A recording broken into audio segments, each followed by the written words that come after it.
আল্লাহ পাক রব্বুল আলামিন কোরআন কারীমে বনী ইসরাইলের এক আবেদের দৃষ্টান্ত উল্লেখ করেছেন। তার নাম ছিল বালআম ইবনে বাউর। নাম কি? বালআম ইবনে বাউর। এটা বড় একজন আবেদ ছিল, আল্লাহর ওলি ছিল। তার গুণ, অনেকগুলো গুণ আছে, তার মধ্যে একটি গুণ, সে ছিল মুস্তাজাবুদ দাওয়া। মানে দোয়া করলে আল্লাহ দোয়া কবুল করতেন। অনেক বুজুর্গানে দিনের মুস্তাজাবুদ দাওয়া আছেন দুনিয়ার মধ্যে, যারা দোয়া করলে আল্লাহ তাআলা দোয়া কবুল করেন।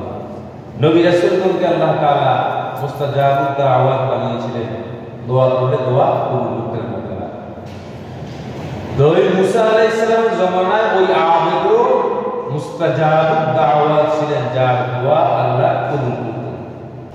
সূরা আরাফের 175 এবং 76 নম্বর আয়াতে কারিমায় আল্লাহ পাক রব্বুল আলামিন বালআম ইবনে বাউরের ঘটনা বর্ণনা করে আল্লাহ তাআলা বলেন, ওয়াতলু আলাইহিম নাবাআল্লাযী আতাইনাহু আয়াতিনা ফানসালাফা মিনহা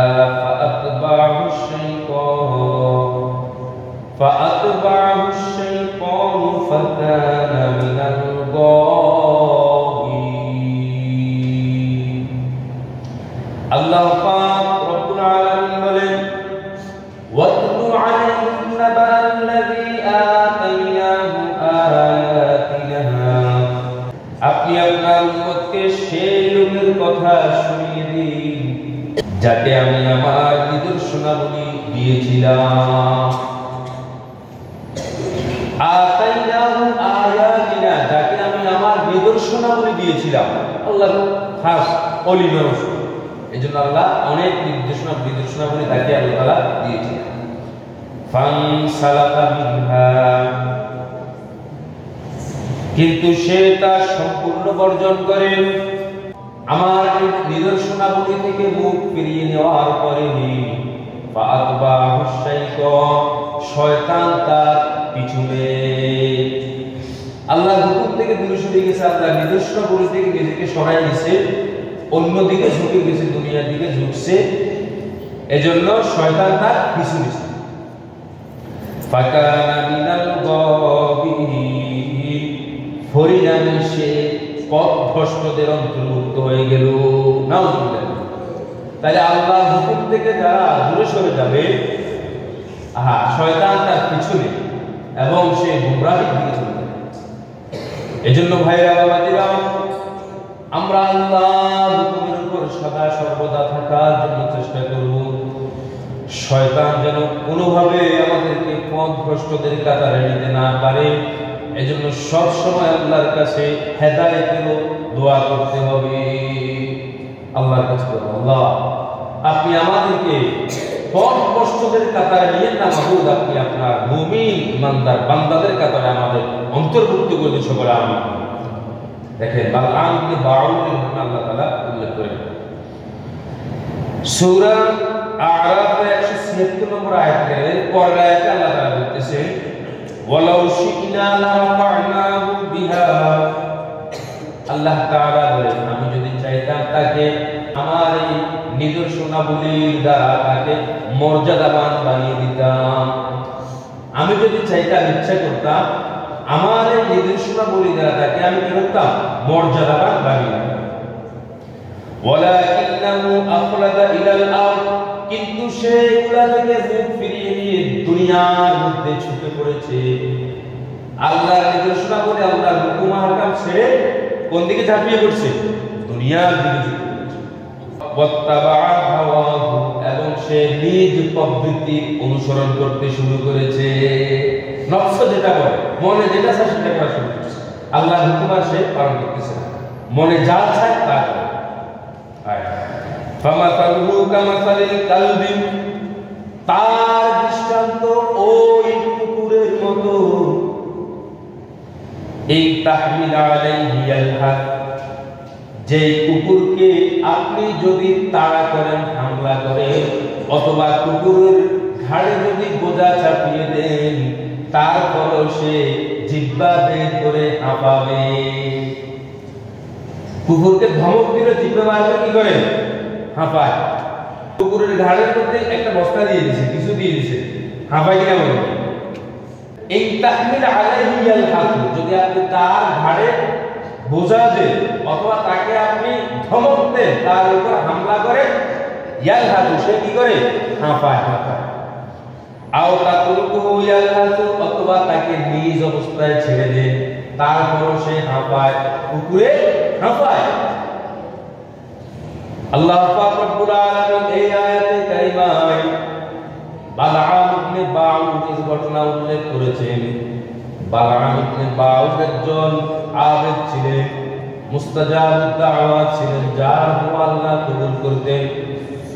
হযরত মুসা আলাইহিস সালাম কওমে জব্বারের সাথে যুদ্ধ করতেছেন, বনি ইসরাঈলকে নিয়ে। কওমে জব্বারি বালআম ইবনে বাউদের কাছে গিয়ে বলতেছেন, আপনি তো আমাদের বড় একজন আবেদ, আপনি মুস্তাজাবুদ দাওয়াত, আপনার দোয়া আল্লাহ কবুল করেন, আপনি আল্লাহর কাছে মুসা আলাইহিস সালামের বিরুদ্ধে বদদোয়া করুন। বালআম ইবনে বাউদ বলেন, না না, এই কাজ করা যাবে না, আল্লাহর পক্ষ থেকে আযাব আসবে, শাস্তি আসবে, এই কাজ আমি কিছুতেই করতে পারবো না। অনেকভাবে তারা ফিরাফিরি করে। বালআম ইবনে বাউদকে বারবার করে, আপনি মুসা আলাইহিস সালাম এবং বনি ইসরাঈলদের জন্য বদদোয়া করুন, যাতে তারা আমাদের কাছে আসতে না পারে, কারণ তারা আমাদের কাছে যদি চলে আসে তারা অবশ্যই জয়যুক্ত হয়ে যাবে, আমরা থাকতে পারবো না। বালআম ইবনে বাউদ বলতেছেন, আচ্ছা আমি ইস্তেখারা করে দেখি। ইস্তেখারা মানে আল্লাহর দিকে পুরোপুরি মুতাওয়াজ্জু হয়ে কোনো বিষয় আল্লাহর পক্ষ থেকে সিদ্ধান্ত নেওয়ার পদ্ধতি অবলম্বন করা। রাত্রে নামাজ পড়ে আল্লাহর দিকে মুতাওয়াজ্জু হয়ে, ইস্তেখারার নামাজ পড়ে আল্লাহর দিকে মুতাওয়াজ্জু হয়ে এই কাজটা করলে কি আমি সফল হব, নাকি আমার কোনো ক্ষতি নোকসান আছে, বিপদ আছে, এভাবে আল্লাহর কাছে পরামর্শ চাওয়া। বালআম ইবনে বাউদ ইস্তেখারা করলেন, ইস্তেখারার মধ্যে আল্লাহর কাছে চাইতেছেন, আমি কি মুসা আলাইহিস সালামের বিরুদ্ধে বদদোয়া করব? আল্লাহ বলেন, খবরদার, তুমি যদি মুসা আলাইহিস সালামের বিরুদ্ধে বদদোয়া করতে যাও তুমি ধ্বংস হয়ে যাবে, হালাক হয়ে যাবে। বালআম ইবনে বাউদ তাদেরকে কওমে জব্বারিনকে বলছেন, না আমি বদদোয়া করতে পারবো না, কোনো বদদোয়া করতে পারবো না, কারণ ইস্তেখারার মধ্যে ফলাফল আসছে আমি ধ্বংস হয়ে যাব, হালাক হয়ে যাব। কওমে জব্বারিনের লোকগুলা বালআম ইবনে বাউদকে আরো অনেক কৌশল ইখতিয়ার করে আবার পিড়াপিড়ি করতেছেন। বালআম ইবনে বাউদকে কোনোভাবে কাবু করতে না পেরে এবার তারা পকেটে হাত দিলেন। অনেক টাকা পয়সা, অর্থ সম্পদ বালআম ইবনে বাউদের কাছে পেশ করলেন হাদিয়া হিসেবে। দেখেন, হাদিয়া দিলে মানুষ দুর্বল হয় কিনা বলেন ভাই? একজন একজনকে হাদিয়া দিলে, কিছু টাকা দিলে স্বাভাবিক দুর্বল।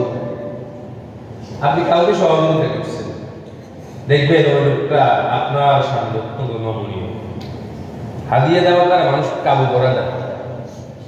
তো বালআম ইবনে বাউদের কাছে এবারে হাদিয়া পেশ করছে, মোটা অঙ্কের টাকা। হাদিয়াগুলো দেখার পরে বালআম ইবনে বাউদের মনটা টলমটল হওয়া শুরু করেছে। দেখে, টাকার কাছে মানুষ বিলীন হয়ে যায়, টাকার কাছে, হাদিয়ার কাছে, সরাসরি না হলে গোপনে দেওয়া, এই সমস্ত টাকা পয়সা লেনদেনের মাধ্যমে মানুষ নিজ সঠিক অবস্থান থেকে দূরে চলে যায়। বিচার আচারের কাজ করবার মতো দেখবেন আপনারা, গোপনে টাকার ছাল আছে কিনা বলেন ভাই? টাকা ছাড়ানো, টাকা ছাড়াই সঠিক সিদ্ধান্ত থেকে বিচারককে সরাই দেয়, ওই গোপনে টাকার মাধ্যমে চুক্তিবদ্ধ হয়ে যায়, সঠিক বিচার থেকে আমরা বঞ্চিত হয়ে যাই। বালআম ইবনে বাউদকে যখন হাদিয়া দিলেন, এখন সে আর আল্লাহর দিকে মুতাওয়াজ্জু নেই, টাকার দিকে ঝুঁকে গিয়েছে। তারপর তাকে এখনো পুরোপুরি কাবু করতে পারে নাই। কওমে জব্বারের এবার চলে গেলেন বালআম ইবনে বাউদের সুন্দরী বউয়ের কাছে, স্ত্রীর কাছে গেছেন। দেখে, মানুষকে এক তো টাকার দিকে মানুষকে কাবু করা যায়, দ্বিতীয় দিক হচ্ছে স্ত্রীর মাধ্যমেও মানুষকে কাবু করি ফেলে, স্ত্রীর মাধ্যমে, ঘরের মাধ্যমে। বালআম ইবনে বাউদ যখন বিয়ে করেন, স্ত্রী এত সুন্দর ছিল না, কিন্তু বালআম ইবনে বাউদ ছিলেন মুস্তাজাবুদ দাওয়াত, মানে তার দোয়া আল্লাহ তাআলা কবুল করতেন। স্ত্রী বলে আপনি আপনার দোয়া তো আল্লাহ কবুল করেন, আপনি আমার জন্য দোয়া করুন আল্লাহ তাআলা যেন আমাকে সুন্দরী বানিয়ে দেন। বালাম ইবনে বাউর আল্লাহর কাছে দোয়া করলেন তার স্ত্রীকে আল্লাহ তাআলা যেন সুন্দরী বানিয়ে দেন। আল্লাহ তাআলা তার দোয়া কবুল করেছেন। বালাম ইবনে বাউরের স্ত্রীকে আল্লাহ তাআলা সুন্দরী বানিয়ে দিয়েছে। ওই সময় সে সুন্দরী স্ত্রীর কাছে গেছে, যাওয়ার পরে এবার বালাম ইবনে বাউরকে হাদিয়া দিল, স্ত্রীকে মোটা মোটা একটা হাদিয়া দিয়ে আসছে। আপনি তাকে বুঝাই মুসা আলাইহিস সালাম এবং বনি ইসরাইলের জন্য বদদোয়া করতে বলবেন, দিয়ে আসছে মোটা মোটা একটা হাদিয়া। এই কাফারগুলো এখনো আছে। বিচারক বা আমাদের যারা দায়িত্বশীল বিচারাচার করে তাদেরকে যদি কাবু করতে না পারে, বড় একটা কাটলা মাছ, বড় একটা হাদিয়া, বিশাল একটা ফলের ইয়া নিয়ে তারপর অনেক মোটা মোটা একটা বান্ডেল স্ত্রীর কাছে, ঘরের মহিলার কাছে দিয়ে আসে। স্ত্রী আবার ফুসলায় ফাসলায় সঠিক সিদ্ধান্ত থেকে বিচারককে সরাই দেয়। আছে কিনা বলেন ভাই? এই কারবারগুলো চলতেছে, এটা আগে থেকে চলেছে। স্ত্রী এবার বালাম ইবনে বাউরকে ফুসলাইতেছে। মুসা আলাইহিস সালাম এবং বনি ইসরাইলের জন্য বদদোয়া করবেন। বালাম ইবনে বাউর এখন অস্বীকার করে, কিন্তু বালাম ইবনে বাউরের স্ত্রী বিরাপিতে আর নিজেকে সংযত রাখতে পারেন নাই, টিকাইতে পারেন নাই, চলে গেলেন পাহাড়ের উপর। বালাম ইবনে বাউর এবার কওমে জাব্বারকে সাথে নিয়ে যখন মুসা আলাইহিস সালাম এবং বনি ইসরাইলের জন্য বদদোয়া করে, বলেন তো ভাই জবানটা দিছে কে? জবানটা দিছে কে? মুসা আলাইহিস সালাম সাধারণ লোক না, আল্লাহর জলিলমতের একজন সম্মানিত নবী। নবী মানে কিতাবপ্রাপ্ত নবী, তাওরাত কিতাব হযরত মুসা আলাইহিস সালাম আল্লাহ নাযিল করেছেন। কত সম্মানিত নবী এবং রাসূল হযরত মুসা আলাইহিস সালাম, তার বিরুদ্ধে বদদোয়া করতে গেছে বালাম ইবনে বাউর। আচ্ছা, পাহাড়ের উপর উঠে গেছে, উঠি কওমে জাব্বারকে সাথে নিয়ে মুসা আলাইহিস সালামের বদদোয়া করে। বদদোয়াটা আল্লাহ পাক রব্বুল আলামিন ঘুরিয়ে দিয়েছেন।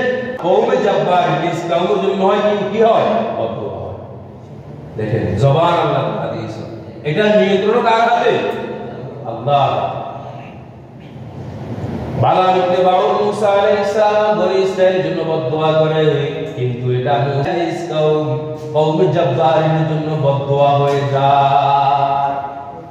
মুসা আলাইহিস সালাম আল্লাহর জলিলকদর পয়গম্বরের বিরুদ্ধে বদদোয়া করার জন্য নিজেকে প্রস্তুত করার সাথে সাথে বালাম ইবনে বাউরের আমলগুলো আল্লাহ তাআলা বরবাদ করে দেন।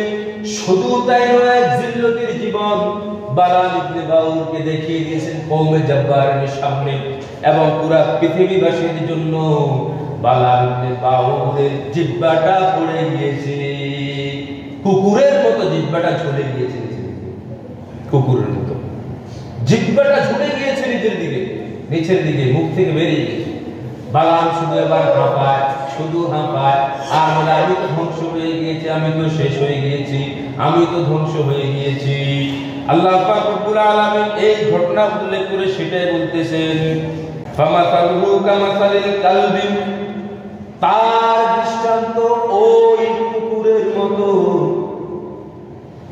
এই তাহমিল আলাইহি আলহাদ, যে কুকুরকে আপনি যদি তাড়া করেন, হামলা করেন, অথবা কুকুরের ঘাড়ে যদি বোঝা চাপিয়ে দেন, তারপরও সে জিহ্বা বের করে হাঁপাবে। আও তাতরুকুহু ইয়ালহাসু, অথবা তাকে নিজ অবস্থায় ছেড়ে দেন, তারপরও সে হাঁপায়, কুকুরে হাঁপায়। আল্লাহ তাআলা বলেন, যালিকা মাসালুল কওমিল্লাযীনা কাযযাবু বিআয়াতিনা, এই হলো যে সব লোক আমার নিদর্শন সমূহকে প্রত্যাখ্যান করে তাদের দৃষ্টান্ত। যারা আল্লাহর নিদর্শনকে প্রত্যাখ্যান করে, বর্জন করে, আল্লাহর হুকুমকে বর্জন করে, এটা ওই সমস্ত লোকের দৃষ্টান্ত।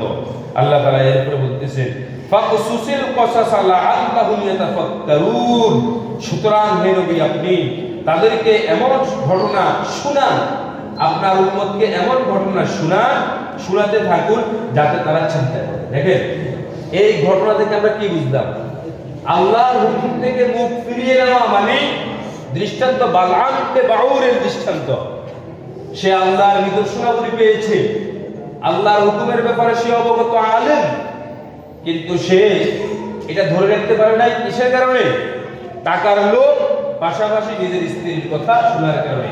নিজের প্রবৃত্তি নফসের কথা শোনার কারণে সে ধ্বংস হয়ে গিয়েছে। অতএব দুনিয়ার মধ্যে আমরাও যারা আছি, আমরা কোনো অবস্থাতে আল্লাহর হুকুমকে আমরা ছাড়বো না, কোনো অবস্থাতে আল্লাহর হুকুম থেকে মুখ ফিরিয়ে নেব না। যদি আমরা মুখ ফিরিয়ে নিই আল্লাহর হুকুম থেকে, আল্লাহর এত নিদর্শন আমাদের মাঝে আল্লাহ তাআলা দিয়ে দিয়েছে, আল্লাহর হুকুম থেকে মুখ ফিরিয়ে নেওয়া মানে বালাম ইবনে বাউরের কাতারে চলে যাওয়া। দুনিয়ার লোভ থাক, টাকা পয়সার লোভ থাকুক, স্ত্রীর পরচনা থাকুক, কোনো অবস্থাতে আমরা আল্লাহর হুকুম থেকে, তারপরে আল্লাহর নিদর্শনাবলী থেকে আমরা কখনো আমাদেরকে মুখ ফিরিয়ে নেব না ইনশাআল্লাহ। পারবো ইনশাআল্লাহ।